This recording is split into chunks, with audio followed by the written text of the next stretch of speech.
refiriendo fatiga crónica, dolor articular, y hasta ahí también te refiere erupción cutánea en forma de ala de mariposa. Esto es un poco más sencillo, ¿no?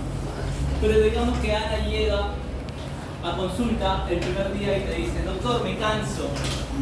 ¿Qué tengo? ¿Qué le puedes decir a una persona que le dice: doctor, me canso? Siento que hago mis actividades, siento que me agoto, no siento la energía de siempre. Sumado a eso, siento que me duelen mis articulaciones. ¿Han hecho la clase de artritis? Claro. Doctor, me canso, camino, hago mis actividades, quiero ir antes iba al gimnasio, ahora voy, pero siento que me agoto más y me duelen mis articulaciones. Y miren, mis manos se ponen, cambian de color cuando toco el agua fría. Cuando toco el agua fría se ponen blancas, azules. Y tengo mi enamorado, pero dice: qué lindas chapitas tengo, pero yo no me pongo nada y me pongo roja en los cachetes. ¿Ya? Pienso que es a veces por el sol, porque cuando estoy en el sol siento que se pone más. Uno de mis amigos me dice que puede ser que tenga rosácea, pero yo me siento mal, doctor, me siento agotada. ¿Qué es lo que le pueden preguntar a ustedes? ¿Algo que le quieran preguntar a Ana, de 25 años, que llega a su consulta cuando estén en el celular? Con la atención primaria. Antecedentes. Antecedentes personales. No requiere enfermedades crónicas previas, pero menciona haber tenido episodios recurrentes de fiebre sin causa aparente. Doctor, de vez en cuando hago fiebre, hago 38, 38,5. De la nada, yo estoy normal, tranquilo, y luego se me pasa. Tomo 2 paracetamol, que es poderoso paracetamol, y se me pasa. ¿Ya? Y bajo un poco las molestias. Antecedentes familiares, no hay antecedentes antecedentes familiares importantes de alguna enfermedad inmune. Hábitos nocivos: fuma ocasionalmente y consume alcohol ocasionalmente, como cualquier mujer de 25 años o estudiante de medicina. ¿Algo más? ¿Algo más que quieran preguntar? Nada más. ¿No quieren preguntarle nada más a Ana?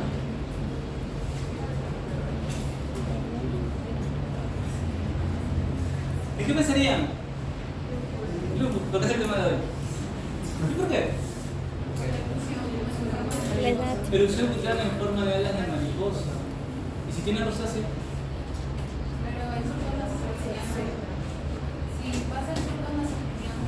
Hay que ver si corresponde al sur con las pero ahí no te dice nada del sur con las solamente te dice que tiene rash en zona medial, nada más. ¿Qué le pregunta que tenga? Antes de los exámenes de laboratorio, ¿qué tienen que hacer? No le quieren preguntar nada más. ¿Qué más tienen que hacer después de eso? Escuchan a la paciente, le preguntan sus antecedentes. ¿Qué más van a hacer? Examen físico. Uy. Lo más importante, ¿ya? Solo lo más importante. No vamos a poner todo el examen físico. Tiene erupción malar. Tiene erupción, eritema en zona malar, úlceras orales. Le dice: señora, abre la boca y le den algunas úlceras, como algunos ven, a nivel de la boca. Alopecia. ¿Qué es alopecia? Caída del cabello. Y eso es algo que le tiene que preguntar a Ana en la evaluación. Señorita Ana, ¿a usted se le cae el cabello? ¿Se le está cayendo el cabello? ¿Duerme bien? ¿Ha tenido alguna lesión en la boca o algo más que haya presentado? ¿Sí? ¿El cansancio más en la noche, en la mañana, después de hacer alguna actividad? ¿Le duelen las articulaciones? ¿Cuáles? ¿Eso es importante? ¿O no? Sí. ¿Y le preguntaron? ¿Y entonces? Muy bien. Ahora les preguntamos. Le vamos a hacer la exploración física. Tenemos la piel, articulaciones. Artritis en múltiples articulaciones y dolor a la palpación. ¿Qué les interesa de él? Muy inespecífico, ¿no?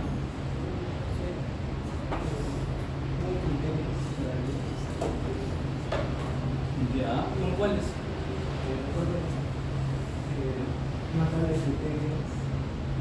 Aún no llegamos a la teoría.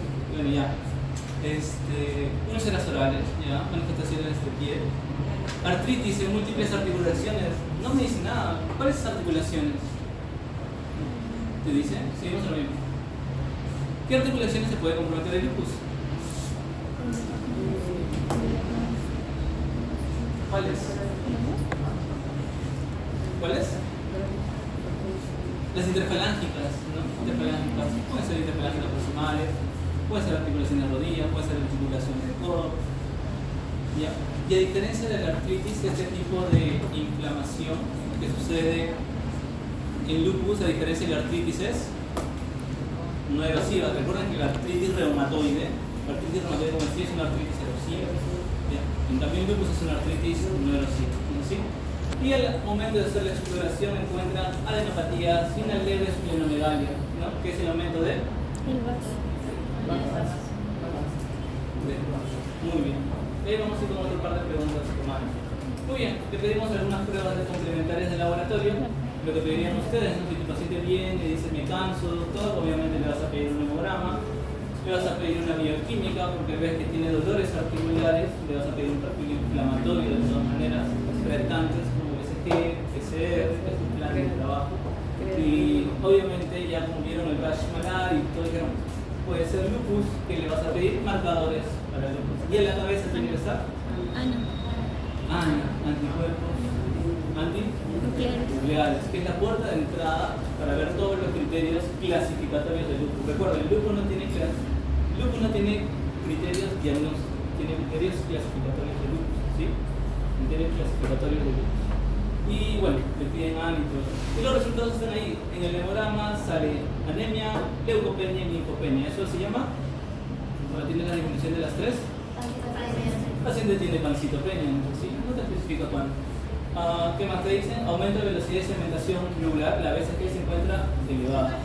PCR positivo y la creatinina que le han pedido pero no nos dicen el valor. Podría estar alterado. Anticuerpos antinucleares que salen positivos por encima de cuánto debería pensar tu lupus o la puerta de entrada del título. Mayor de 1,40. 1 sobre 80. Casi. Más aquí. 1 de 80. Mayor o igual a 1 en 80, ¿sí? ¿Se entiende? Y complementado. Ya vamos a ver más o menos el porqué de estas cositas, ¿sí? Entonces, algunas cosas que deben saber sobre el lupus. Estamos en reumato, es una enfermedad autoinmune, crónica, de causa desconocida, no tiene una etiología per se, ¿no? Se sabe que hay un grupo de factores de riesgo que asociados te pueden llegar a dar lupus, ¿sí? Es de característica inflamatoria y autoinmune. Quiere decir que hay una alteración o hay una respuesta regular de inflamación asociado a una mala respuesta inmune. ¿Se entiende? Muy bien.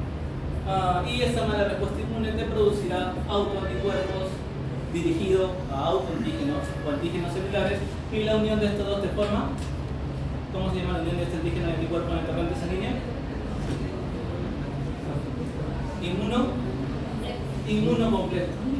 Inmunocomplejos. Estos irán en todo el torrente sanguíneo, depositándose en diferentes órganos, considerando, manifestando las diferentes enfermedades, las diferentes manifestaciones clínicas. ¿Se entiende? ¿Sí? Muy bien. Lesiones inmunomediadas que pueden afectar diferentes partes del organismo, a nivel de la piel, a nivel de las mucosas, lesiones mucocutáneas, a nivel de los músculos, articulaciones, musculoesqueléticas, alteraciones a nivel de las células de la sangre, complicaciones hematológicas, neurológicas y renales. El diagnóstico es una suma de hallazgos clínicos asociados a pruebas de laboratorios. Y obviamente también hay que descartar alguna otra enfermedad o la agregación de alguna otra enfermedad. ¿Se entiende hasta ahí? ¿Difícil? Y a datos epidemiológicos, como la gran mayoría de enfermedades reumatológicas, ¿dónde es más frecuente? ¿En mujeres o en hombres? Mujeres. En mujeres es más frecuente. La relación es alta. Bueno, ya ahí quise ser muy exacto: 8.7 a 1.2 por 100.000 habitantes en el año. La relación es en 9 a 1. Quédense con eso. La relación es 9 a 1. Por si acaso, la clase ya se la pasé a la de. Sí, acá. ¿Ya se la compartiste? Sí, ahorita es mi correo. No, se la Es que pensé que no se segundo. ¿De qué estamos hablando? Ya, mentira. Ya. Entonces, la relación es 9 a 1. Es más frecuente en mujeres que en hombres. ¿Qué tan frecuente? 9 a 1. Cada en mujeres, un varón tiene 10. En varones es un poco más complicado, ¿sí? La incidencia de 1 a 25 casos por 100.000 habitantes en América del Norte, América del Sur y Asia. Es propia en mujeres en edad fértil,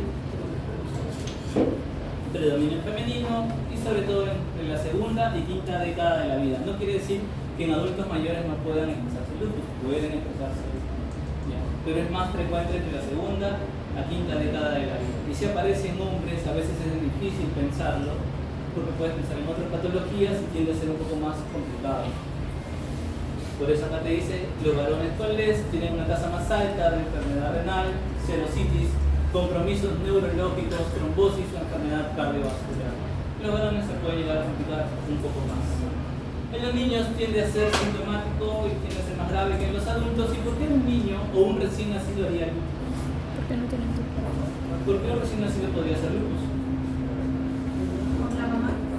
Por la madre, excelente, porque el paso de los anticuerpos puede pasar la barrera placentaria y esos autoanticuerpos dañar o comprometer los órganos del niño. ¿Qué manifestaciones pueden causar? Erupciones malares, nefritis, pericarditis, entre otros, ¿sí? La diferencia entre los sexos se ha visto por la sobrecarga o bueno, el aumento de hormonas de estrógeno, que es mayor, que se encuentra en mayor cantidad en los mujeres, ¿sí? Algunas variantes genéticas, alteraciones genéticas como vemos aquí. Muy bien, pero es una enfermedad heterogénea. ¿Por qué? Porque se ha visto que no solamente tiene un factor de riesgo como el sexo o el género en el paciente, sino va asociado a alteraciones genéticas que estas producirán autoanticuerpos. Es importante también la demografía, de dónde viene la paciente o el paciente, la etnia, porque es más frecuente en raza negra que en raza blanca, ¿sí? Es más frecuente en raza negra que en raza blanca. Y algunos factores socioeconómicos o algunos antecedentes de haber sufrido alguna infección viral también. Entonces, dentro de la etiopatogenia tenemos los factores genéticos asociados con genes como el HLA DR2, DR3 o el B8, leucocitario humano, DR2, DR3 o B8. Factores externos como radiación ultravioleta, medicamentos, agentes infecciosos. Y ustedes recuerden que hay un lupus que te puede dar por el uso de fármacos, ¿sí? Entonces, su tarea está en averiguar por lo menos 3 fármacos que te puedan dar lupus, ¿ya? Este tipo de lupus dado por fármaco es conocido como lupus light, ¿sí? Como lupus light. Suspendes el fármaco y el paciente mejora. Listo.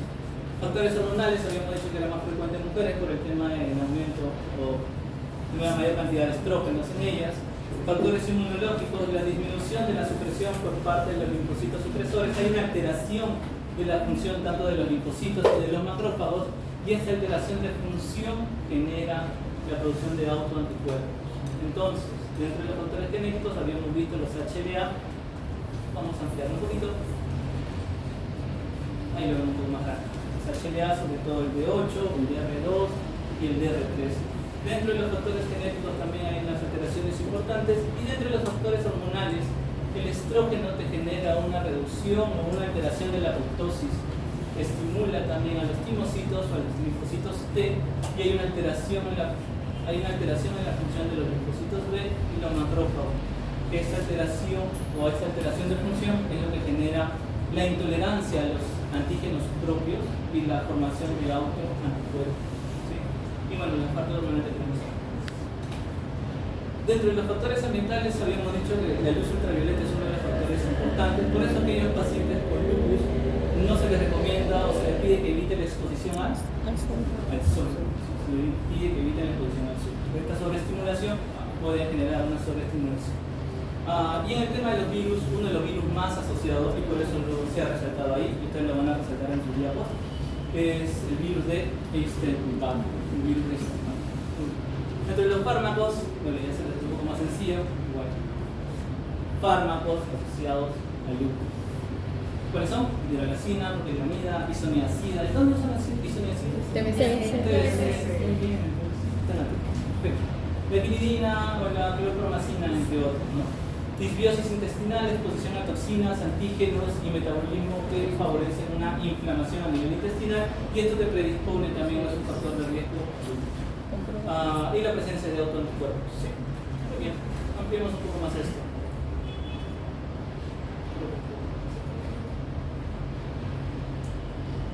Muy bien, lo primero que vamos a tener es un triggers. ¿Qué es un triggers?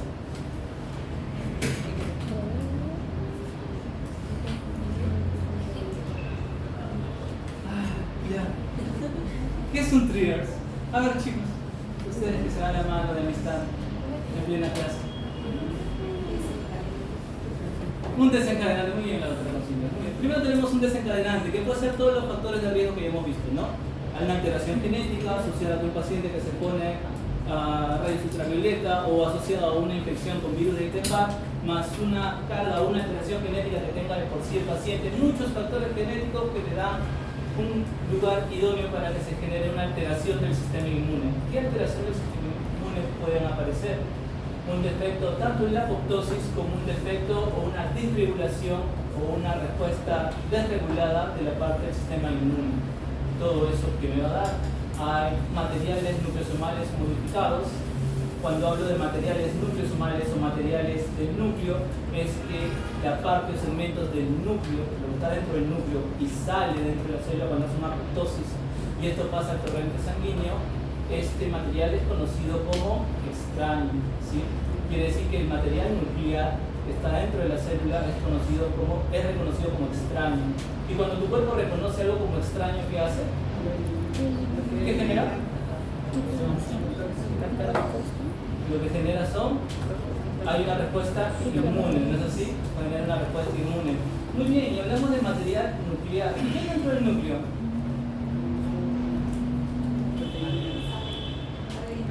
ADN, excelente, muy bien. Entonces, este ADN o ácidos nucleicos que son reconocidos como extraños van a ser fagocitados. Tenemos los macrófagos acá, tenemos los polimorfos nucleares, que al momento de fagocitar esta parte generarán junto con las células presentadoras de antígenos una respuesta inflamatoria, ¿no? Y cuando hay una respuesta inflamatoria, lo que van a producir es esto de acá. Cuando hay una respuesta inflamatoria, los polimorfos nucleares y los macrófagos van a comenzar a producir ¿qué? Interferón. Interferón es una interleukina inflamatoria, ¿se entiende? Van a comenzar a producir eso. Del otro lado, tenemos una alteración, una desregulación del mecanismo inmune y tenemos alteraciones de las funciones tanto de los linfocitos T como de los linfocitos B. Son los que tenemos acá. Los linfocitos T van a comenzar a producir citoquinas inflamatorias y mecanismos de activación de los linfocitos B. Y cuando los linfocitos B se activan, ¿en qué se transforman? ¿En qué se transforman los linfocitos B cuando se activan? Las células plasmáticas, muy bien, gracias. Las células plasmáticas, y cuando las células plasmáticas están presentes, ¿qué es lo que producen? ¿Qué producen? Inmunoglobulinas, correcto. Entonces la desregulación, la respuesta desregulada, la mala activación de estos linfocitos T y los linfocitos B generará la producción de la activación a células plasmáticas y la producción de anticuerpos, sumado a un interferón que genera respuestas inflamatorias. Todo esto dentro del organismo que va a generar o se va a unir a otro tipo de partículas. Cuando se unen estos anticuerpos a estos antígenos, se generan los famosos inmunocomplejos, ¿sí? Y estos inmunocomplejos son los que se van a ir depositando en las diferentes partes del organismo o van a comenzar a inflamar diferentes partes del organismo. ¿Se entiende? Y es ahí cómo se genera o parte de la fisiopatología del lupus. Algo más. Cuando se forman estos autoanticuerpos y se unen a los antígenos generando los inmunocomplejos que precipitan en pequeños vasos generando inflamaciones, vasculitis, glomerulonefritis, eritemas y se acumula en la piel, artritis y se acumulan en las articulaciones, lo que van a desencadenar también es una activación de la vía de complemento. Y si tú activas el complemento y lo consumes, ¿cómo está el complemento en tu organismo? Alto o bajo. Si activas el complemento y lo consumes, ¿cómo está el complemento en tu organismo? Bajo. Es por eso que un paciente con lupus, lo que ustedes ven en su paciente con lupus de piso, es que le pida primero humana y también dosajes de complemento. ¿Cómo sería el complemento en lupus? Eso es lo que esperas. Es lo que tú esperas. Ya sabes por qué esperas que tu complemento esté bajo. Ya sabes por qué esperas que tu ANA esté alto. ¿Qué es el ANA? Anticuerpos antinucleares. Y si es anticuerpos antinucleares, quiere decir que va antígenos que están dentro del núcleo. ¿Y por qué? Porque son los ácidos nucleicos contra los cuales se reacciona. ¿Se entiende? Ya. Entonces tienes una respuesta inmune exagerada de los linfocitos T, hay pérdida de la tolerancia, o sea, de tus propios antígenos, no se toleran, generando déficit de depuración de los complejos antígeno anticuerpos que se van uniendo y activación de complemento y citoquinas. Y si esos inmunocomplejos se depositan, dependiendo de dónde se depositen, te van a dar las manifestaciones clínicas. Si se depositan en la piel, eritema, articulaciones, artritis en el riñón, nefritis, que es una famosa glomerulonefritis, entre otros órganos. Entonces, ¿qué características clínicas podrían presentar a estos pacientes? Esas. Manifestaciones clínicas por frecuencia, siendo la más frecuente el lupus, ¿cuál? ¿Qué manifestación clínica más frecuente el lupus?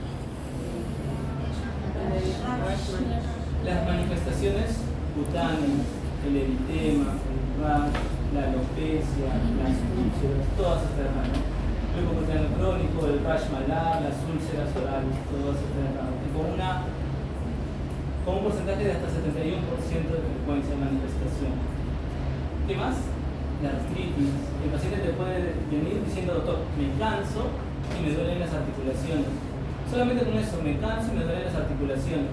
¿Con eso pensarías en lupus? No, porque es un poco más alejado, ¿no? ¿Qué pensarías? Puede ser una artritis y échate a buscar la causa de artritis en el paciente. Y por eso es importante qué articulación le duele, en qué momento del día le duele, si calma o no calma con el reposo y todas esas cosas que ustedes llevan a ver en artritis dentro de poco.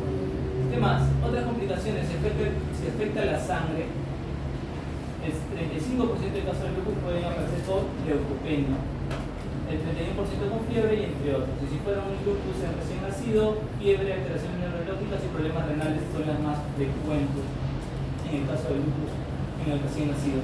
Algunas manifestaciones neurológicas que pueden ver acá: strokes, accidentes isquémicos, accidentes cerebrovasculares. ¿Qué más? Seizures, que son conocidos como seizures, convulsiones, neuropatías craneales o neuropatías periféricas y disfunción cognitiva. Aquellos pacientes que tienen deterioro cognitivo, ¿ya? Puede ser por un cuadro autoinmune, ¿ya? Puede ser por un cuadro autoinmune. La serositis, cuando habla de serositis, habla de inflamación de las serosas, excelente, muy bien. ¿Cuáles? Pleura, puede haber pleuritis, ¿no? Y puede haber derrame pleural. Imagínense, pleuritis y derrame pleural. Si tú ves una mujer de 25 años que viene con un derrame pleural y con fiebre, ¿qué vas a pensar? No, ¿cómo vas a pensar en lupus? ¿Qué es lo más frecuente en el Perú? TB, ya, pero si no tiene clínica, todo te sale negativo para TB, tienes que pensar en otras cosas, ¿sí? Como algunas enfermedades autoinmunes. ¿Qué más? ¿Qué otra serositis? Pericarditis, derrame pericárdico. Tengo una paciente de 28 años que viene con un derrame pericárdico de moderado a severo. Menos mal no tiene sino el taponamiento. Pero ¿por qué una mujer de 28 años me podría hacer un derrame pericárdico de moderado a severo? ¿Causas? ¿Causas? Infeccioso también, porque la TB también te puede dar derrame pericárdico si te se localiza y si es que tiene algún antecedente previo de algún contacto de alguna TB. Pero también las enfermedades autoinmunes. Esta paciente tiene 28 años, tiene derrame pericárdico, tiene sinovitis, aparte de eso tiene dolores articulares y telangiectasias. Telangiectasias, no tiene eritema malar, tiene telangiectasias y refiere que cuando se peina se le cae el cabello. Puede ser algo más reumatológico, ¿no es así? Entonces, ¿qué le vas a pedir a ella? Sube cascos por todas partes y un año, ¿no? Un año para ver. ¿Se entiende? ¿Se entiende? La clínica en lupus, porque es una gran simuladora, es ver a tu paciente en conjunto junto con tus antecedentes e historiarlo bien y buscarle todas las manifestaciones clínicas posibles. ¿Se entiende? Muy bien. Muy bien. Las más complicadas son aquellas que te vienen a consulta diciendo, doctor, me canso, me da fiebre de vez en cuando, no siempre, y he bajado de peso. Síntomas constitucionales que pueden estar entre 90 y 95% de pacientes con lupus. Pero son síntomas muy inespecíficos. Me canso, me da fiebre, pérdida de peso, puede dártelo cualquier patología. Pero eso quiere decir que si tú ves esta triada, puedes pensar en algunas causas infecciosas, pero no puedes descartar las causas autoinmunes. ¿Sí? Muy bien. Entonces, vamos a ver algunas manifestaciones clínicas de los pacientes y su frecuencia. Habíamos dicho que las manifestaciones mucocutáneas llegan hasta un 70%, bueno, acá es de 80 a 90%, las cuales pueden ser específicas e inespecíficas. Dentro de las inespecíficas, las más comunes las más comunes: fotosensibilidad, telangiectasias, lívidos reticulares. ¿Por qué las más inespecíficas? Porque telangiectasias y lívidos reticulares también se las puede dar vasculitis. Entonces, no es muy específico. Es más, las telangiectasias también pueden estar en pacientes hepatópatas. Habíamos visto nosotros en cirrosis que también pueden haber telangiectasias, ¿no es así? Entonces, por eso son manifestaciones inespecíficas, ¿no? Fotosensibilidad, telangiectasia, lívidos reticulares, hasta un 70%. Y algunas manifestaciones específicas pueden ser divididas en 3 grupos de acuerdo a la presentación del lupus, de acuerdo a la presentación en el tiempo. Estas pueden ser agudas, subagudas o crónicas. Y ya lo vamos a ver más ampliada en la otra imagen. Entonces, algunas manifestaciones inespecíficas: fotosensibilidad, telangiectasias, aftas o úlceras orales, ¿ya? Y los nódulos subcutáneos que puedes encontrar. Recuerden que en la artritis reumatoide, cuando hagan la clase de artritis, también pueden encontrar nódulos. Esos son los famosos nódulos reumatoides, ¿sí? Que se olviden de eso. Por eso artritis y lupus a veces no hay un diagnóstico tan claro y hay que saber diferenciarlo ya con algunas pruebas de laboratorio. O algunas se sobreponen. Un paciente con lupus puede hacer artritis reumatoide. ¿Se entiende? ¿Cómo se llama eso? El famoso lupus. ¿Sí? ¿Lo han escuchado alguna vez? ¿Nunca? Yo lo he escuchado por primera vez. Entonces, lupus, a la mezcla de lupus eritematoso sistémico con artritis reumatoide, ¿sí? Por eso es importante diferenciar una de otra o si saber si el paciente tiene las dos juntas. Muy bien. Entonces, algunas manifestaciones cutáneas específicas tenemos dentro de las agudas: el eritema malar, lesiones eritematosas no malares, que pueden encontrar por acá, lesiones ampollosas que puedes encontrar en este paciente. Dentro de las subagudas, lupus anular preclínico, lupus psoriasiforme, es aquel lupus que tiene un diagnóstico diferencial con psoriasis, que puede ser con lesiones descamativas. Y dentro de las crónicas de todas estas tenemos la paniculitis lúpica, que compromete varias capas del tejido del epidermis y la dermis. El lupus discoide generalizado, que genera eritema en todas las palmas de la mano, en toda la piel. Y lupus discoide localizado, como ven estas manchas acá. Que puede ser un diagnóstico diferencial con si el paciente te dice me pica o una micosis. Sí, a veces no es tan sencillo, pero hay que saber diferenciar en este paciente y ver el paciente en conjunto. La biopsia en este tipo de pacientes, para ayudarnos en el diagnóstico, se puede hacer sobre piel sana y piel enferma, ¿ya? Sobre piel sana y piel enferma. Y donde se puede ver en la biopsia a nivel del microscopio el acúmulo de inmunocomplejos, ¿ya? Las inmunoglobulinas se ven o se aprecian en la membrana basal de la epidermis. Otras manifestaciones cutáneas: esta es una lesión de lupus y esta es una dermatomiositis. Las lesiones de lupus y de dermatomiositis. ¿Cuál es la diferencia entre una dermatomiositis y el compromiso de lupus? ¿Qué de diferente le den en imagen? ¿O son iguales? ¿Dónde está el eritema en la dermatomiositis? En las falanges. ¿En la articulación? Falángico, metacarpal. Interfalángica. Vamos. Distal y proximal, muy bien. Interfalángica, acá. Interfalángica. ¿Qué interfalángica es esa? La tercera. Vamos chicos, no duden. Proximal, muy bien. ¿Por qué dudan? Interfalángica distal. ¿Y esto es? Ahí es. ¿Esto es? Metacarpo falángico, gracias. Qué bien. Muy bien, doctor. Miren, la dermatomiositis, compromiso interfalángica proximales, distales y metacarpo falángico, ¿sí? ¿Es lo mismo el compromiso acá en este lupus? No, el eritema no se ve respetando estas zonas, ¿se entiende? Si tú ves un paciente con este tipo de eritemas a este nivel y dolor articular, piensa en una posible dermatomiositis. Hay algunas pruebas autoinmunes que te ayuden a ver la dermatomiositis, ¿sí? ¿Y qué no te compromete las interfalángicas distales, pero sí las interfalángicas proximales? ¿Qué enfermedad reumatoide, qué enfermedad reumatológica no te compromete las distales, pero sí las proximales y las metacarpofalángicas? La artritis reumatoide, ¿ya? Pero mira, acá compromete también las distales. Muy bien. Algunas manifestaciones musculoesqueléticas. Bueno, ya habíamos visto las lesiones, habíamos dicho que la inflamación que hay a nivel de las articulaciones en lupus eritematoso es no erosiva, por ende puede haber una alteración en la forma, desviación cubital, la famosa artropatía de Jacob, pero cuando se trata esto puede mejorar, a diferencia de la artritis reumatoide que es erosiva, daña la articulación y la destruye. Por eso es no erosiva, pero puede llegar a deformar la articulación, puede afectar cualquier articulación y puede hacer un diagnóstico diferencial de artritis reumatoide. Alguna manifestación clínica puede haber artralgias y artritis, dolor o inflamación de las articulaciones. Estas pueden ser leves, moderadas o severas. El dolor es migratorio, puede dolerte la rodilla, luego te puede doler parte de la mano derecha, luego te puede doler parte de la mano izquierda. Sí, el dolor es migratorio. Características clínicas de lupus a nivel articular. Manejo con corticoides y puede haber miositis, ¿no? Inflamación de los músculos. Mialgia prevalentemente en un 80% de los casos. Generalmente más en regiones proximales que distales.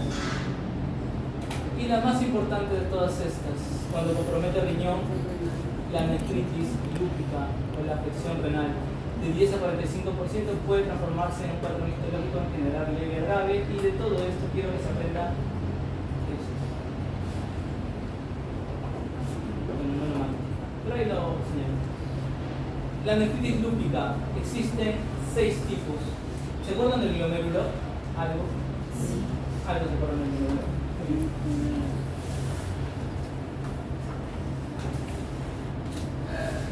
A ver. Y obviamente, como es una glomerulonefritis, nos quedamos en el glomérulo. La glomerulonefritis lúpica tiene 6 clases, ¿sí? Desde la clase 1 hasta la clase 6. ¿Se acuerdan ustedes que en el glomérulo habían vasos y lo que estaba en el glomérulo era? Lo que estaba entre los vasos sanguíneos, ¿acá? Mesangio. Mesangio, muy bien, el sangio. Teníamos la aferente, la deferente, los vasos, el endotelio, los podocitos, la membrana basal. ¿Se acuerdan? Muy bien. La primera fase, la primera clase en la glomerulonefritis lúpica solamente es una leve inflamación a nivel de mesangio. Por eso se llama nefritis lúpica mesangial mínima, una leve inflamación del mesangio, ¿sí? Estas pueden ir avanzando y este mesangio inflamado comienza a proliferar. A proliferar. Clase 2, nefritis lúpica mesangial proliferativa. ¿Se entiende? Nefritis lúpica mesangial proliferativa. Muy bien. Luego de esta proliferación comienza a darse un daño, pero el daño no se da en el glomérulo todo a la vez. Comienza a dañarse una parte, solo una parte, menos del 50%. Y si es menos del 50%, ¿cómo se llama eso?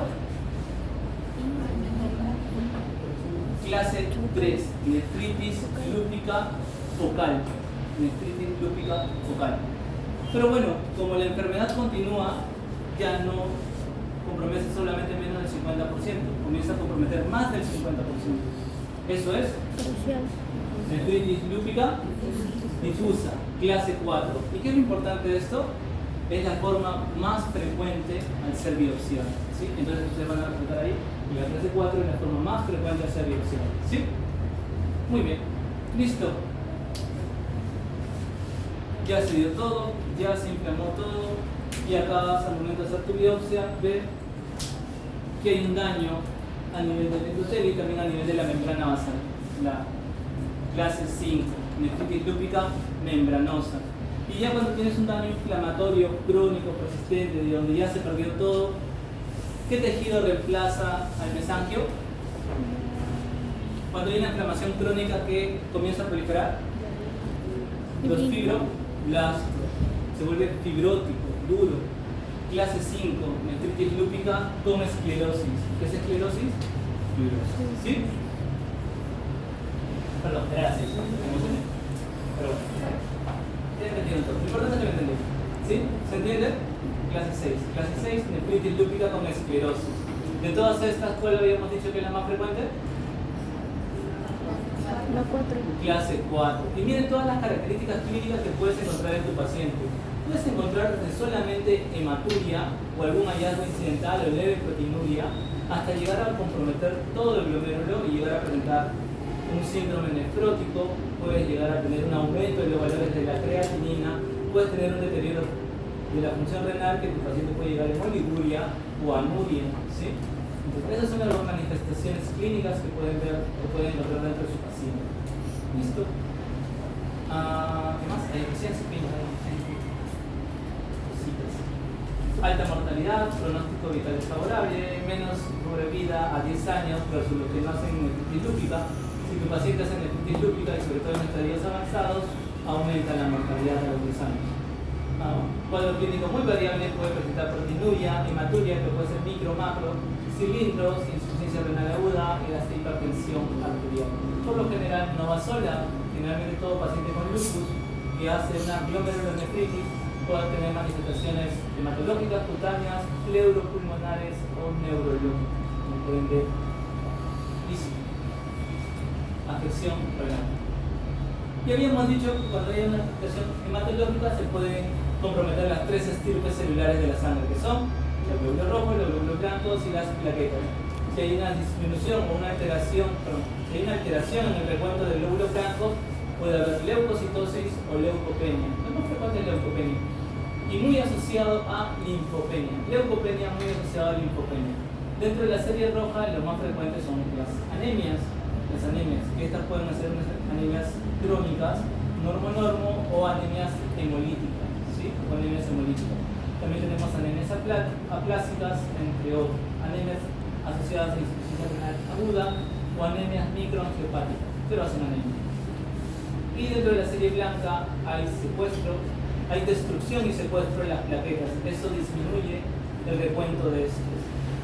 Cuando hay una disminución de las plaquetas por destrucción, porque estas se van destruyendo, porque los anticuerpos se van fijando en las plaquetas y estas se destruyen, esto es una cúpula trombocitopénica inmune, ¿sí? Esto, sumado a una anemia hemolítica, te da el famoso y conocido síndrome de Evans. Síndrome de Evans. Cuando hagan ustedes el mando del próximo siglo, hablarán del síndrome de Evans. Cuando hagan PTI o anemia hemolítica, cuando tienen la unión de estas dos, eso es el famoso síndrome de Evans. Pueden verlo acá. Ya está. Y si había una inflamación pleuropulmonar, estas pueden afectar la pleura, generar una pleuritis o inflamación, derrame pleural hasta un 13%, y se pueden formar microcoágulos o lesiones a nivel vascular, a nivel del pulmón. Y si generan daño a nivel vascular, a nivel del pulmón, la sangre llega con más facilidad o con menos facilidad. Con menos facilidad. ¿Desde dónde viene la sangre? ¿De qué lado del corazón la que va al pulmón? ¿Del lado izquierdo o derecho? ¿Izquierdo o derecho? Derecho, muy bien. Pero me está costando mandar sangre del lado derecho. Me está costando mandar sangre del lado derecho, ¿cuál es más que el pulmón? Esto generará un aumento de presión. Eso es hipertensión pulmonar. Por pequeños o daños a nivel vascular se forman microtrombos generando un tema de hipertensión pulmonar por tromboembolismo pulmonar a este nivel, ¿sí? A nivel de los vasos sanguíneos del pulmón. Algunas urgencias vitales raras que pueden llegar a pasar, porque sí pueden llegar a pasar: neumonitis lúpica aguda, inflamación a nivel de los alvéolos, ¿ya? Que puede causar con disnea, fiebre, hipoxemia. Si tú tienes un paciente con disnea, fiebre, hipoxemia, ¿en qué puedes pensar? Lo primero, por frecuencia, disnea, tu paciente ya disneico, viene con fiebre y desaturando. Neumonía. Sí, es lo primero que vas a pensar, ¿no? ¿Sí? Neumonía. Pero si vienes con un paciente, nuestra paciente Ana, de 25 años, que te había dicho por consultorio: doctor, yo me siento así, y luego tú la ves por emergencia, con disnea, fiebre, hipoxemia, y ves que no tiene en su radiografía ninguna lesión para que pienses en neumonía, ¿en qué podrían pensar?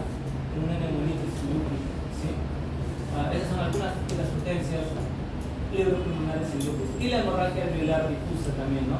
Habíamos visto que el alvéolo, cuando la gradiente alveolar arterial aumenta, puede tener agua, en el caso de congestión pulmonar, puede tener pus en el caso de neumonía, y si tiene sangre, puede ser una hemorragia alveolar, ¿sí? Eso es lo que hemos visto ya en neumonía. Algunas manifestaciones neuropsiquiátricas que puede presentar el lupus que puede presentar en el 28 o 40% de los casos, o hasta el 50-60% en el primer año del diagnóstico de la enfermedad. Puede presentarse como cefalea, accidentes cerebrovasculares, pueden aparecer psicosis, hasta síntomas depresivos pueden llegar a aparecer en el nivel del sistema nervioso central. Y a nivel periférico pueden aparecer los trastornos autonómicos, las mononeuropatías, la miastenia gravis, la neuropatía craneal, la polirradicroneuropatía, o algunos pueden asociarlo al síndrome de Guillain-Barré. ¿Sí? Algunas manifestaciones neurológicas periféricas y dentro de las centrales, mielopatías, cefaleas, síndromes desmielinizantes, que ya vamos a tener una clase de esas. Sí, ¿no? Ahí estuvieron, ya te digo. Está ahí, ya te entiendo. Enfermedades cerebrovasculares y meningitis aséptica. El paciente te puede llegar con rigidez de Nussbaum, ¿ya? Puede llegar. Han hecho meningitis. ¿Cuál es la característica clínica de meningitis? Rigidez de Nussbaum. Fiebre. Alteración de la tabla consciente, por ejemplo, fiebre también, pero ¿qué más? ¿Al examen neurológico? Babinski.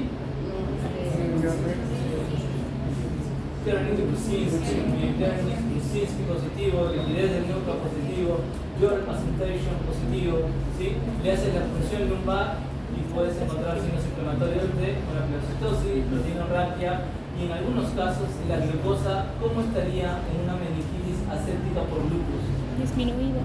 ¿Normal o disminuida? Disminuida. ¿Normal o Disminuida. disminuida en una meningitis por lupus? ¿Por lupus? ¿Ah? Puede llegar a estar normal, pero también hay casos donde la glucosa puede llegar a estar disminuyendo. Y lo malo de eso es que a veces te puede llegar a hacer pensar que si tú tienes glucosa disminuida y mononucleares en tu líquido cefalorraquídeo, ¿en qué podrías pensar? Bacteriana. ¿Cuál? ¿Cuál? Porque recuerda que la bacteriana es más polimorfos, pero acá tiene predominio mononuclear. Debe te lleva mononucleares y te da hipoglucorraquia, ¿sí? Pero el lupus también te puede disminuir la glucosa en meningitis, entonces cuidado, ¿sí? Si tu paciente tiene clínicas, cuidado. Tuvimos una paciente de 30 años de nacionalidad venezolana que había venido por convulsiones, fiebre, rigidez de nuca. Hicieron punción lumbar, el HADA, si bien es cierto el HADA estaba negativo, ¿se acuerdan del HADA? ¿No? ¿Sí? El HADA estaba negativo, pero tenía pleocitosis con linfocitos a predominio mononuclear y tenía hipoglucorraquia, ¿sí?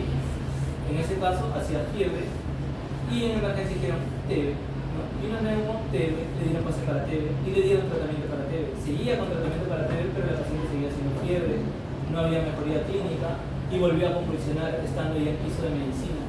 2 a 3 veces convulsionaron. Y volvieron a hacer la función igual, hipoglucorraquia, mononucleares, fiebre. Seguían pensando en infección por TB, pero no había respuesta terapéutica.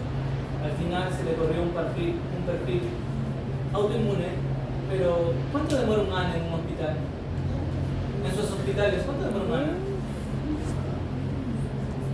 ¿Se han preguntado eso? ¿Han visto algún paciente con enfermedad autoinmune o lo han planteado alguna vez? En algunos hospitales del MINSA el ANA demora entre 7 a 10 días.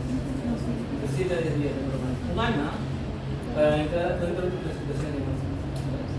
Por eso en este tipo de pacientes tú le puedes tomar el ANA, pero dices ya, si esto no es TB, ¿qué podría ser? Una mujer joven de 30 años y te echas a buscar a la paciente y ves que tiene sus telangiectasias, que tienes serositis, te tomas una placa, ves función pleural, puede ser TB. Pero si no te mejora con TB, puedes pensar en alguna enfermedad clínica. En este caso, se le inició pulsos, el ANA salió al quinto o sexto día, tenía 1 en 320. ¿No? Y bueno, sumando todos los criterios clínicos para el lupus, pues sí, tenía los criterios por encima de los 10 puntos. ¿Entiendes? A veces los diagnósticos no son tan sencillos. Manifestaciones cardiovasculares, ¿cuáles? Si se inflama el pericardio, pericarditis o effusión pericárdica, sí que es lo más frecuente. Lo más frecuente son cardiopatías isquémicas, es suelo.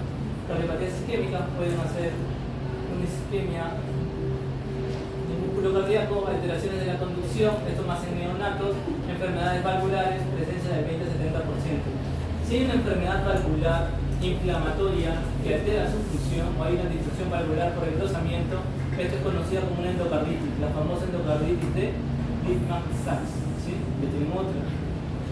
¿Cómo se llama la artritis en el lupus? La artritis en lupus. ¿Cómo se llama la inflamación y deformación en el lupus? La artritis de... Se olvidaron. Artropatía de Jacob. Si se le inflama o hay una inflamación o daño valvular, tener una endocarditis. Pero esta endocarditis no es infecciosa, es inflamatoria. La endocarditis de Lippmann-Sachs. Dentro de la pericardio, la pericarditis, puede haber brote y puede haber derrame pericardio. ¿Sí? Y entonces la más frecuente de todo esto es la cardiopatía isquémica. Muy bien. Dentro de las oftalmológicas, como la gran mayoría de enfermedades oftalmológicas o enfermedades reumatológicas que van a ver, de todo esto, uveitis anterior es la más frecuente, acá me falta ponerle uveitis anterior es la más frecuente, queratitis, escleritis, oclusión de la arteria vena oftálmica, la neuritis óptica que puede estar presente en este tipo de pacientes.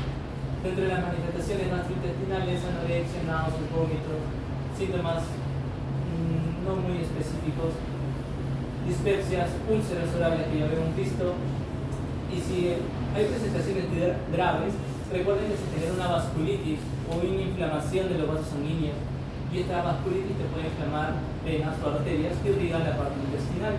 La vasculitis mesentérica que pueden causar un trombo, una trombosis a nivel de la arteria o de los vasos mesentéricos, generando dolor.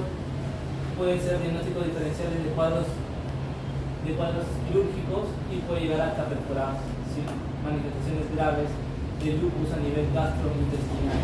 Enteropatía malabsortiva, paciente que viene con diarrea persistente, generando este tipo de enteropatías malabsortivas, pancreatitis autoinmunes asociadas al lupus, peritonitis espontánea aséptica, inflamación del peritoneo por la serositis que hay a ese nivel.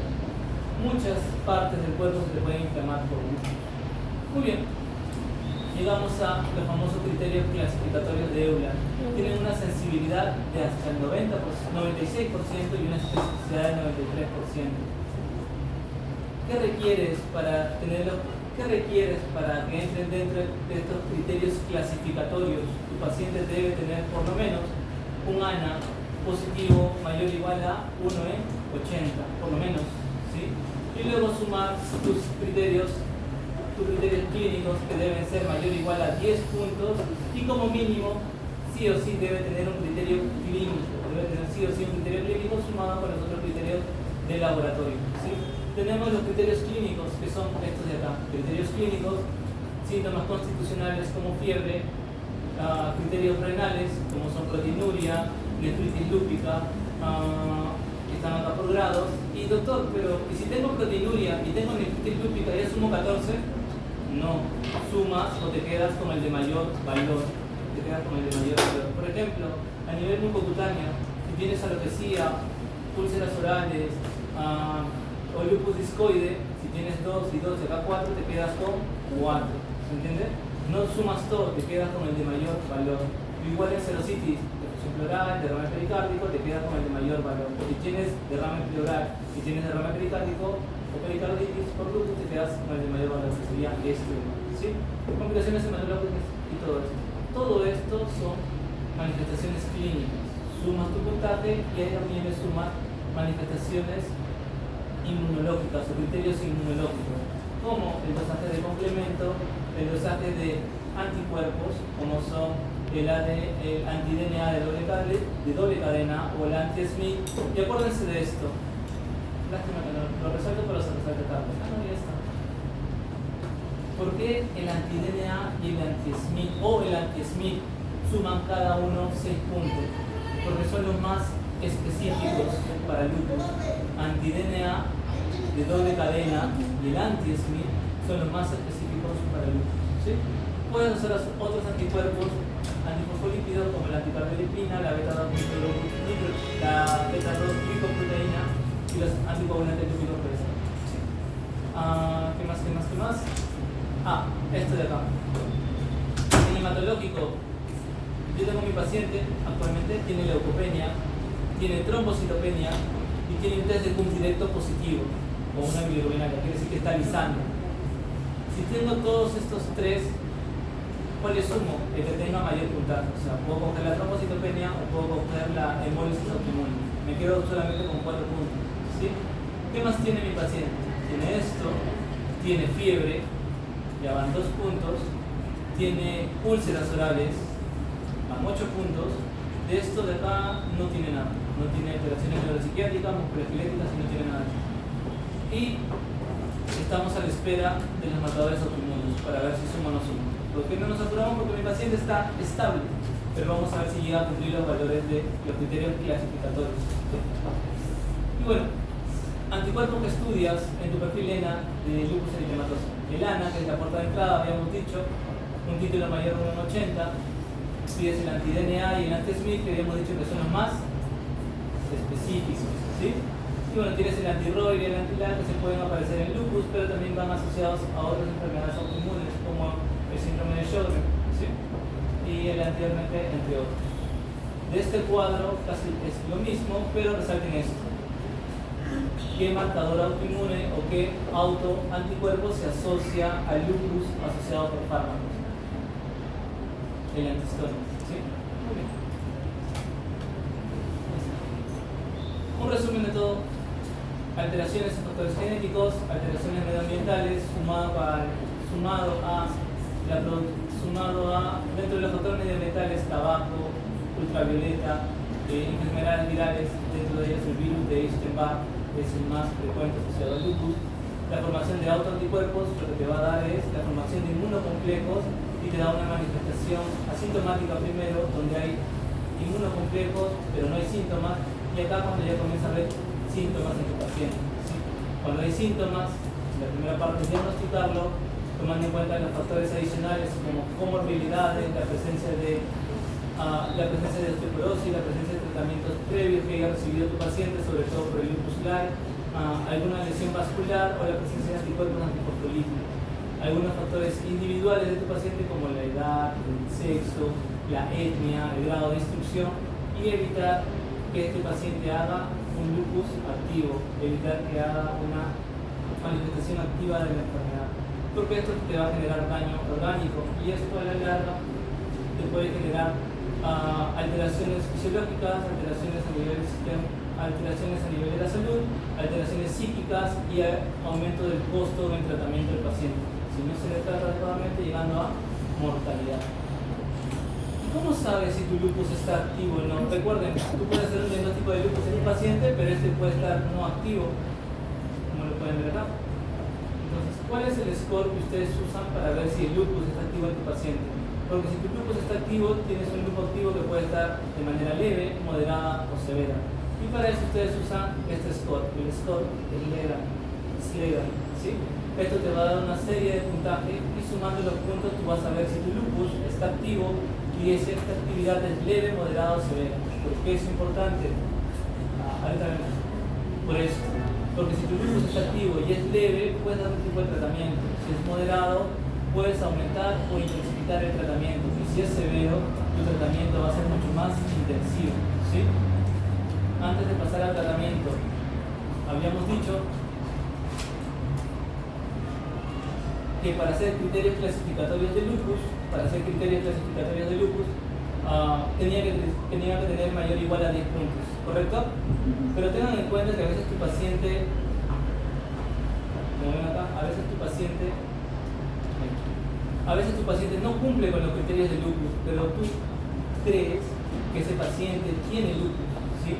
El hecho que no llegue a cumplir todos los criterios, el hecho que no llegue a tener los 10 puntos, pero si tu paciente tiene manifestaciones clínicas moderadas y severas que te hacen sospechar el lupus, lo que te dice esta parte de acá es que lo trates. No suspendes el corticoide, así tu paciente no cumpla los criterios para lupus. Y es lo que dice esa parte del artículo que ustedes ya revisaron porque se los pasé con bastante tiempo de anticipación, ¿sí? Es esa parte del artículo que es importante, ¿sí? No suspenden el corticoide o no suspenden el tratamiento del lupus. Si ustedes creen que el lupus, las manifestaciones clínicas son de lupus, así tus criterios no te lleguen a la clasificación de lupus. ¿Se entiende? Si tienes la sospecha clínica, así no te cumplen los criterios, pero tienes fuerte sospecha clínica, lo tratas, ¿ya? Es lo que te dice. Muy bien, y dentro del tratamiento comenzamos acá. Para todos, vas a comenzar con hidroxicloroquina. Muy bien, glucocorticoides en vía oral o intramuscular si son en cuadros leves, vía oral o intravenosos si son de moderados a severos. Si llega a severos, generalmente es en cuadros intravenosos. De moderados a severos ya comienzas a tener tratamiento biológico. Tienes el micofenolato, tienes los inhibidores de calcio en la orina, tienes la ciclofosfamida, y si no responde a nada de esto, te queda el rituximab. ¿Sí? Muy bien. Tratamiento, dosis y algunas manifestaciones clínicas que te pueden dar el paciente. Los glucocorticoides, dosis en temas de moderado o alta o dosis baja ya para tu paciente cuando está al alta. Generalmente tu paciente con lupus controlado se queda con hidroxicloroquina y prednisona en vía oral de 5 a 7.5 miligramos. Cuando tienen una exacerbación o manifestaciones de moderadas y severas, pasan al tratamiento intravenoso. Pueden mezclarlo con inmunosupresores no biológicos como acetropina, ciclofosfamida, methotrexato, entre otros. ¿Sí? Y dentro de los últimos tratamientos que tenemos de lupus, estos de acá, el anifrolumab, el belimumab y el rituximab, bueno, eso ya lo tenemos delante. Pero estos de acá, últimos tratamientos aprobados por la FDA para el lupus. Y acá tienes un cuadro más resumido. Lupus leve, moderado, severo y qué tipo de tratamiento puedes dar a tu paciente. ¿Sí? Vacunas a tu paciente porque está inmunosuprimido, le dices a tu paciente que haga ejercicio, que se olvide del tabaco, que no fume, pérdida de peso es importante, control de presión y otras comorbilidades, ¿no? Control de glucosa. Y tengan en cuenta que va a usar corticoides. Corticoides a la larga te puede generar push. ¿Qué más? Te puede generar aumento de glicemia, ¿no? Una hiperglicemia asociada a fármacos, ¿sí? Alteraciones de plaquetas y anticoagulación profiláctica en el caso de tu paciente de lupus con SAP. Muy bien, manifestaciones leves a graves y algunos tratamientos. Si tu paciente tiene manifestaciones leves, hidroxicloroquina en todos los pacientes. Si está. Manifestaciones musculoesqueléticas, puedes tratar para manejo del dolor, AINES, hidroxicloroquina, corticoides, serositis, AINES, corticoides y entre otros. Pueden ver. Si tiene manifestaciones neuropsiquiátricas, de por sí es un compromiso de moderado a severo. Corticoides a altas dosis, rituximab o ciclofosfamida, ¿sí?